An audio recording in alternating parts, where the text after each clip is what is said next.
ঈদের দিন কারাবন্দীদের জন্য থাকছে রাজকীয় খাবারের ব্যবস্থা। আসন্ন ঈদুল ফিতরকে কেন্দ্র করে দেশের প্রতিটি কারাগারের অন্ধকার প্রকোষ্ঠে এক অনন্য উৎসবের আমেজ ছড়িয়ে দেওয়ার সিদ্ধান্ত নিয়েছে কারা কর্তৃপক্ষ। সাধারণত বন্দী জীবনের দিনগুলো একঘেয়েমি আর রুক্ষতায় কাটলেও বছরের এই বিশেষ দিনটিতে তাদের পাতে তুলে দেওয়া হবে জিভে জ্বলানা সব রাজকীয় পদ। কারা অধিদপ্তরের এই অভূতপূর্ব উদ্যোগের ফলে দেশের প্রতিটি কারাগারের কয়েক হাজার বন্দী এবার এক ভিন্ন রকম স্বাদের অভিজ্ঞতার সাক্ষী হতে চলেছেন।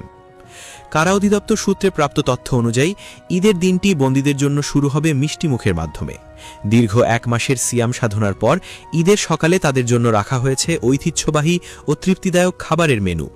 কারাবিধি অনুযায়ী বিশেষ এই দিনে বন্দীদের সকালে পরিবেশন করা হবে সুস্বাদু দুধের পায়েস অথবা সেমাই, যার সাথে থাকবে মুড়ির মচমচে আয়োজন। দীর্ঘদিনের বন্দী জীবনে উৎসবের এমন স্নিগ্ধ ছোঁয়া তাদের যান্ত্রিক জীবনে ক্ষণিকের জন্য হলেও প্রশান্তি বয়ে আনবে বলে মনে করছেন সংশ্লিষ্ট কর্মকর্তারা। তবে মূল চমক থাকবে দুপুরের মধ্যাহ্নভোজ ও রাতের আহারে। এই ঈদে বন্দীদের জন্য যে খাবারের তালিকা চূড়ান্ত করা হয়েছে তা রীতিমতো যে কোনো অভিজাত ভোজের সাথে পাল্লা দেওয়ার মতো। দুপুরের মেনুতে সাদা ভাতের সাথে পরিবেশন করা হবে ঝাল ও মশলার নিখুঁত মিশ্রণে রান্না করা সুস্বাদু গরুর মাংস। ধর্মীয় বৈচিত্র্যের কথা মাথায় রেখে কারা প্রশাসন এক অনন্য মানবিক দৃষ্টান্ত স্থাপন করেছে। যেসব বন্দী অন্য ধর্মাবলম্বী তাদের জন্য গরুর মাংসের পরিবর্তে সরবরাহ করা হবে খাসির মাংস।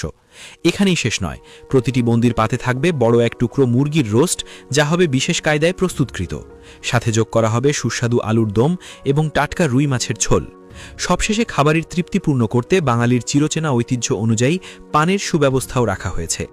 কারা অধিদপ্তরের প্রশাসনিক কর্মকর্তাদের মতে কারাগার মূলত একটি সংশোধনাগার, আর এই সংশোধনের প্রক্রিয়ায় মানবিক দৃষ্টিভঙ্গি অত্যন্ত গুরুত্বপূর্ণ। সহকারী কারা মহাপরিদর্শক মোহাম্মদ জান্নাত উল ফারহাদ এই আয়োজনের প্রেক্ষাপট ব্যাখ্যা করতে গিয়ে উল্লেখ করেন, বন্দীদের মাঝেও উৎসবের উদ্দীপনা পৌঁছে দেওয়া তাদের দায়িত্বের অংশ। প্রতি বছরের ধারাবাহিকতায় এবারও ঈদে কোনো ঘাটতি না রেখে সারা দেশের জেলা ও কেন্দ্রীয় কারাগারগুলোতে একই মানের উন্নত খাবার নিশ্চিত করার নির্দেশ দেওয়া হয়েছে। তিনি আরও ইঙ্গিত দিয়েছেন, এমন রাজকীয় খাবারের আয়োজন বন্দীদের মানসিক স্বাস্থ্যের ওপর ইতিবাচক প্রভাব ফেলে এবং সমাজের মূলধারায় ফেরার ক্ষেত্রে তাদেরকে উৎসাহিত করে। এই চাঞ্চল্যকর উদ্যোগের নেপথ্যে রয়েছে বন্দীদের প্রতি রাষ্ট্রের মানবিক দৃষ্টিভঙ্গি। কারা অধিদপ্তর মনে করে, পরিবারের বাইরে থাকা এই মানুষদের মনে যদি ঈদের আনন্দ কিছুটা হলেও দোলা দেয়, তবে তা কারাগারের অভ্যন্তরীণ শৃঙ্খলা বজায় রাখতেও সহায়ক হবে। কারাগারের উঁচু দেয়াল আর লোহার গড়াত যেন ঈদের সর্বজনীন আনন্দকে আটকে রাখতে না পারে, সেই লক্ষ্যেই এবার আয়োজন করা হয়েছে এই বিশেষ ভোজের। বন্দীদের জন্য এই বিশেষ বরাদ্দের খবরটি এরই মধ্যে কারাগারের অভ্যন্তরে এক আনন্দঘন পরিস্থিতির সৃষ্টি করেছে।